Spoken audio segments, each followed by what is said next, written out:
breakfast.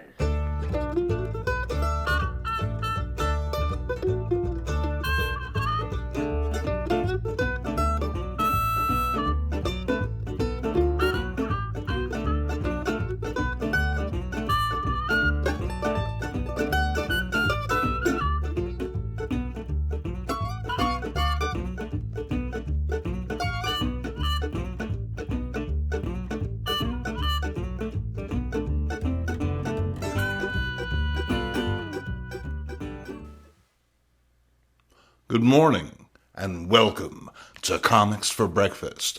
I'm your host, Jason Mink. One thing I've discovered about old comics is there's always something more at the bottom of the bag. Even when dealing with well-known publishers like Marvel or DC, the sheer amount of material to consider is a pretty daunting proposal. Depending on what you're into, there may be entire corners of mainstream publishing that you've never so much as shined a flashlight into, which brings us neatly to today's subject. Now, I've never been the biggest DC Comics fan. While the company has produced books featuring iconic characters beloved by millions for over 80 years, well, the publisher simply doesn't move the meter for me.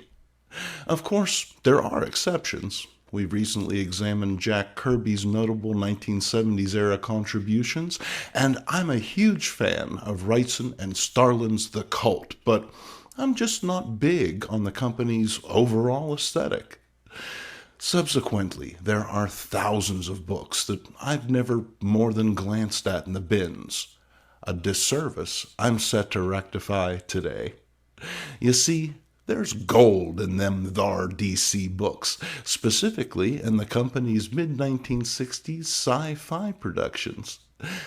While evergreens like Superman and Batman soldiered on, and reimagined heroes like The Flash, Green Lantern, and The Atom enjoyed popularity thanks to new titles, and perhaps a bit of a tailwind from DC's successful Justice League comic, it was in DC's early 1960s sci-fi anthologies that things really got cooking.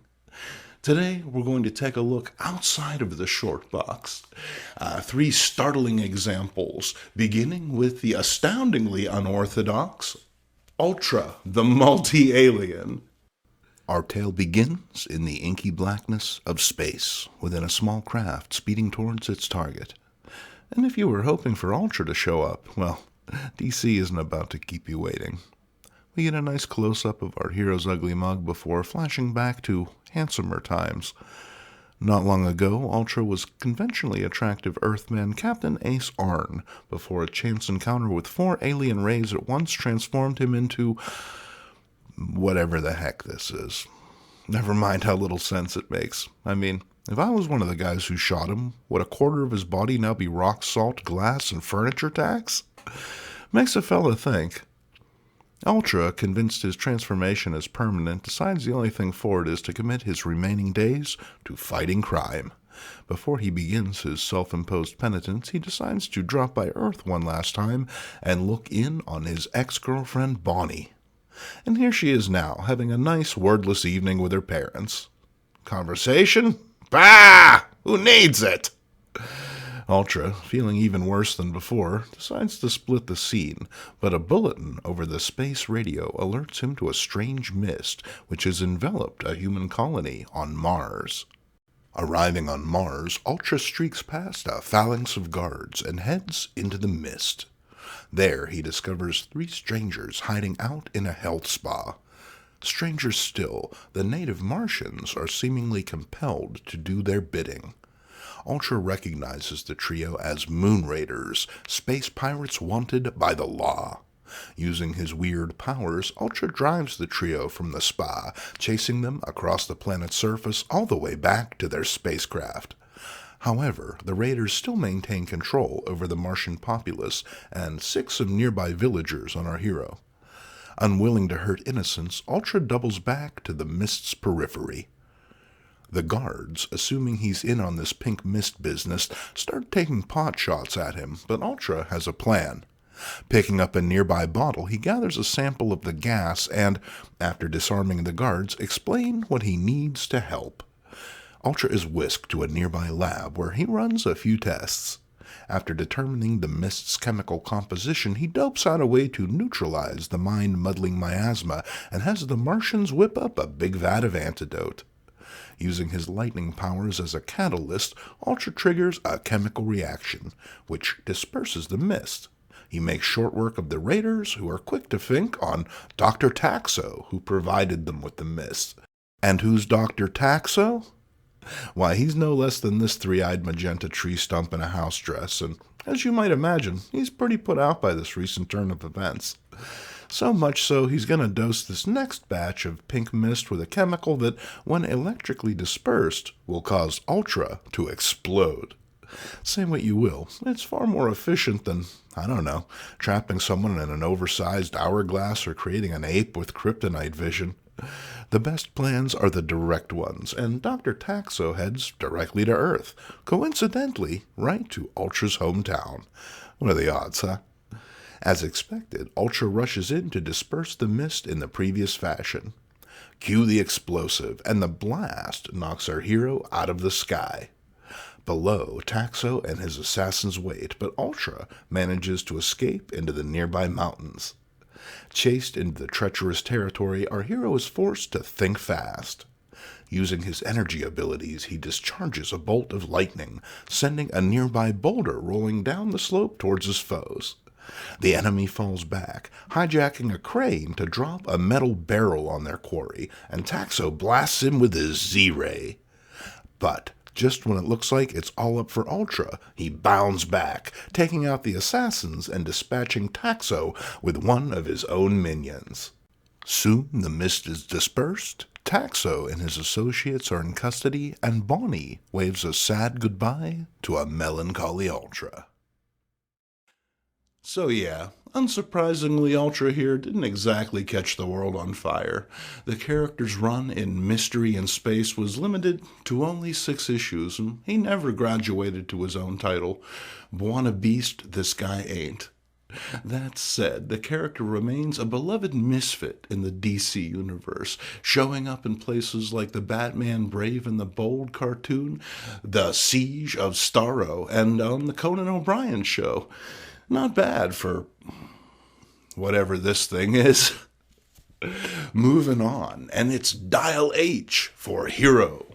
Now, I got to admit, I saw this cover, and I was hooked. It helps that the protagonist could be the horse, the rider, or the sky-flying octopi. We're just going to have to read it and find out.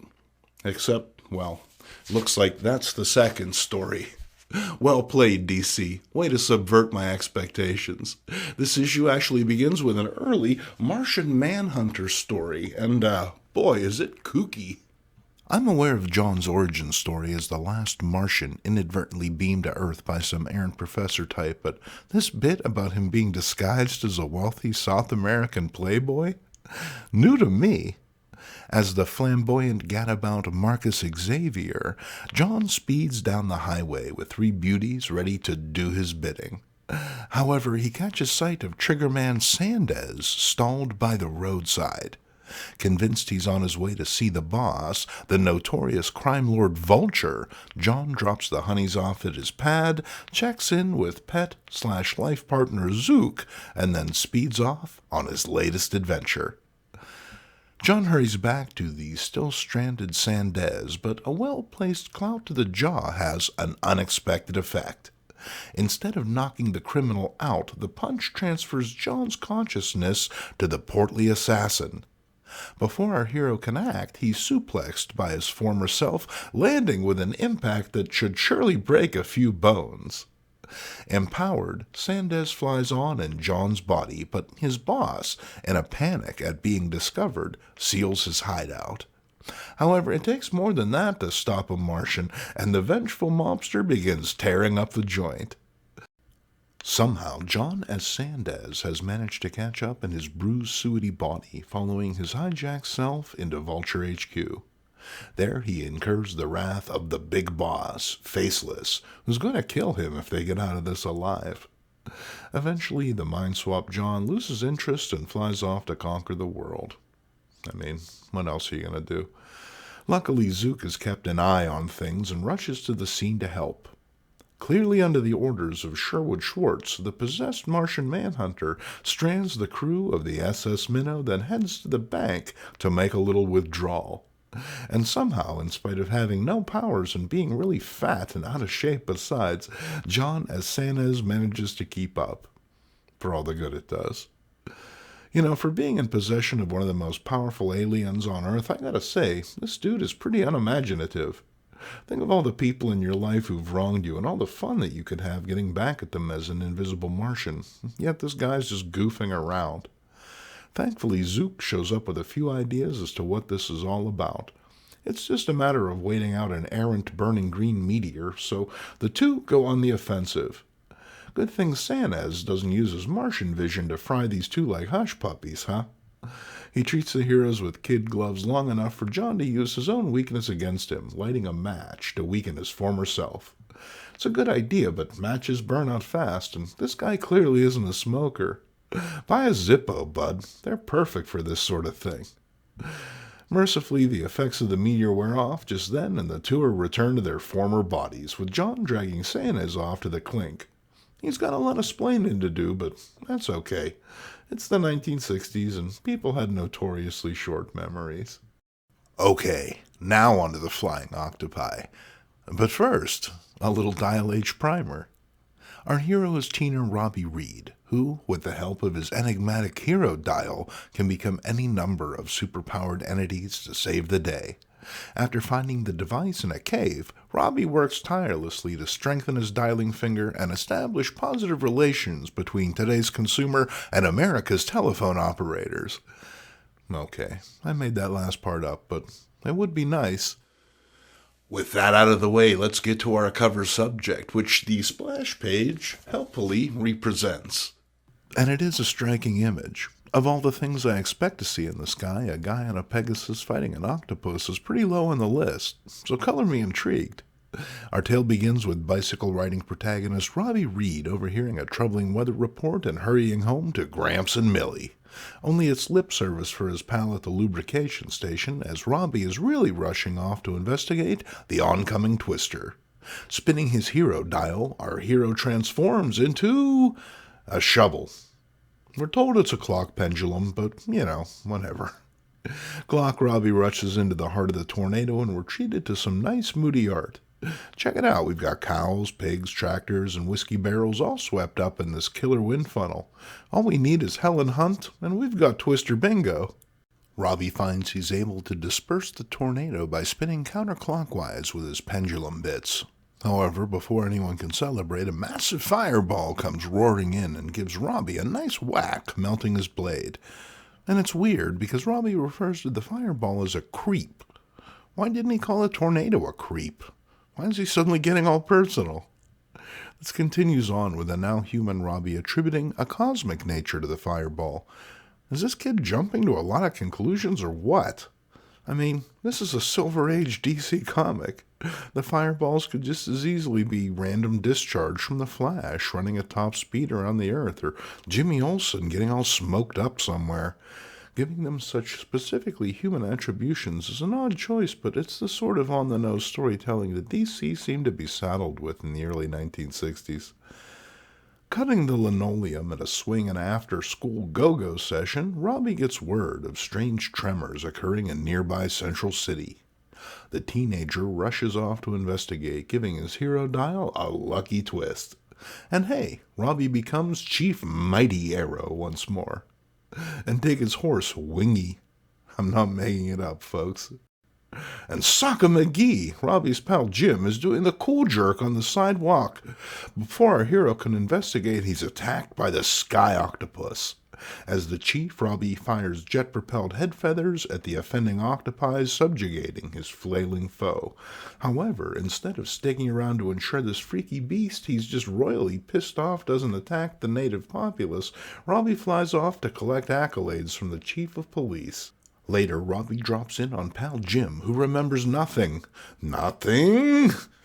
It's all pretty convenient, but before Robbie can put Jim's feet to the fire, a siren sounds, sending him off once again to spin his hero dial.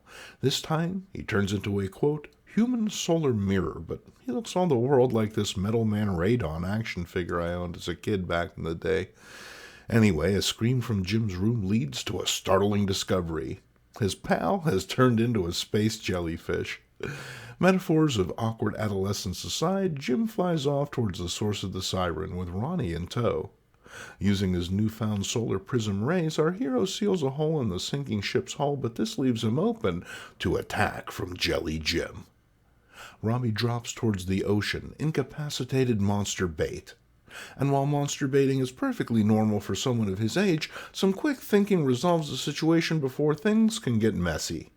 A twist of the hero dial turns both Robbie and Jim back to their normal selves, although how two powerless teens get home from the middle of the ocean is anybody's guess. The issue resolves with Robbie discovering a misalignment in his hero dial, one that not only transforms himself but those around him into superpowered beings. It's an interesting concept future writers would explore in subsequent decades. We're going to wrap things up with this book, a cover that sang to me the moment I laid eyes on it. Like I said, I'm not a big DC guy, but I do love the idea of super-intelligent apes, gorillas, and the like. It's just nutty enough to hook me, and DC was never shy about using the concept as a sales gimmick. Larry, can we cut to the DC ape montage, please?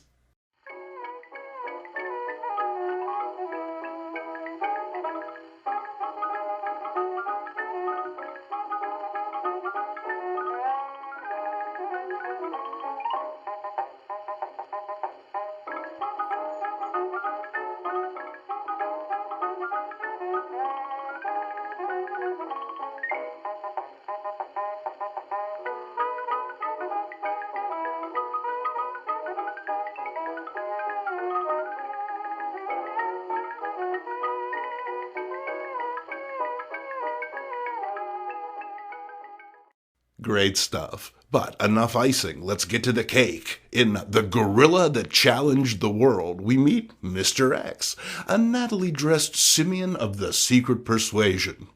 Man, why can't I find jackets like that?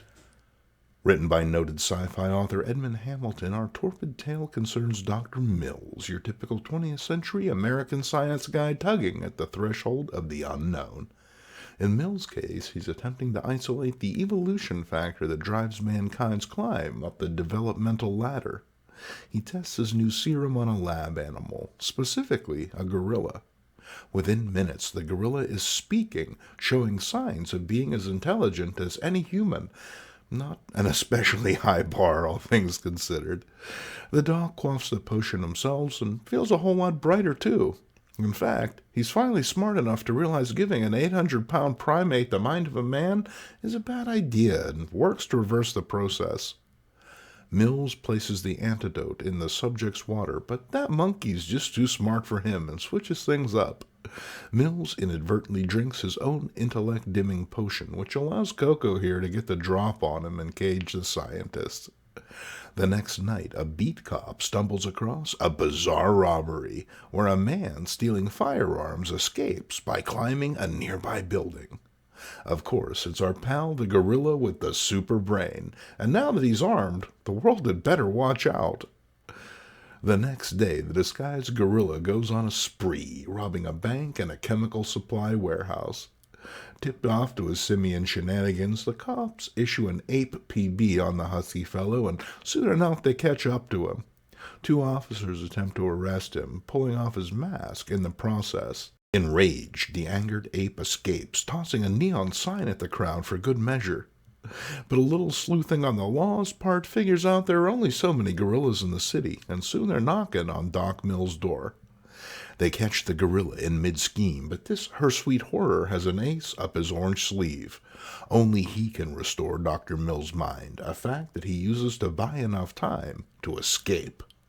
Mills, restored, grimly informs the cops that, with his enhanced knowledge in the chemicals he's stolen, the gorilla is planning on challenging the human race itself for supremacy. Yowza! Part 2 begins with a bang, as the now self-proclaimed King Gorilla has landed in Washington, D.C. with an ultimatum. Surrender to his new gorilla army or be destroyed. Mills catches the news report and panics. After all, who's going to underwrite his goofy experiments if word of this gets out? He busts a move, packing up his antidote and mutation and heading off to thwart his foe. The next day, the Gorilla King's ambassadors arrive in nations all around the world to accept humankind's surrender. And it really looks like we're screwed, as the apes now have purple superplanes that can turn on a dime and give you 9 cents change. Mills witnesses this and gets to thinking. Even a super gorilla couldn't withstand the extreme G's generated by those nutty jets. The Gorilla King's minions must be super advanced androids. He comes up with a trap to find the source of the radio waves that drive the androids, luring a pair to his lab. After a thermocouple proves the creatures have no body heat, Mills' hypothesis is confirmed.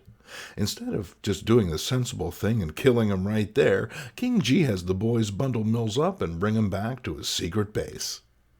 The two trade barbs, but time is short. What is this new plan of Mills to rout the king's dominion? The doc ain't talking, so Daddy G has his men frisk the prisoner.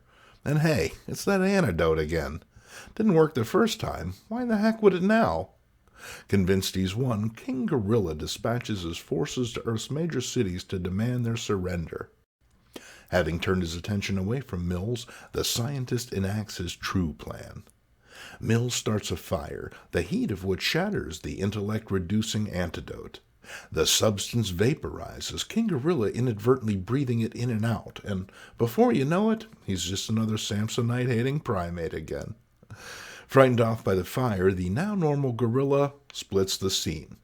Mills manages to free himself and sets about destroying the main console, shutting down the android gorilla army. Whew. Now fully informed by his hubris, Mills destroys the potion, content to let evolution continue at its own pace. So there you go. Pretty much speaks for itself, really. DC Comics of this era were both inventive and relentlessly formulaic, offering readers some compelling concepts, but falling a bit short on the follow-through. Maybe I'm wrong, but I was taught to steer into the spin, and I can't help but feel these books always make the fatal mistake of breaking instead. If DC had fully embraced the weird and unexpected aspects of the superhero genre, the Vertigo universe might have been born 20 years earlier, giving the company an edge on that upstart Marvel Comics, who would soon overtake DC in both sales and popularity. So, am I completely off here about DC Comics? Am I missing something so obvious you're shouting it at your screen right now? Hey, I've been wrong before. I'd love to hear what you have to say in the comments section below. Thank you for joining us. If you enjoyed this program, please consider buying a mug, a t-shirt, or one of the other fine products that you can only find on the Old Guys Who Like Old Comics swag shop. Every purchase goes towards creating the kind of content that you can only find here. I'm Jason Mink, and I hope to see you next Sunday at breakfast.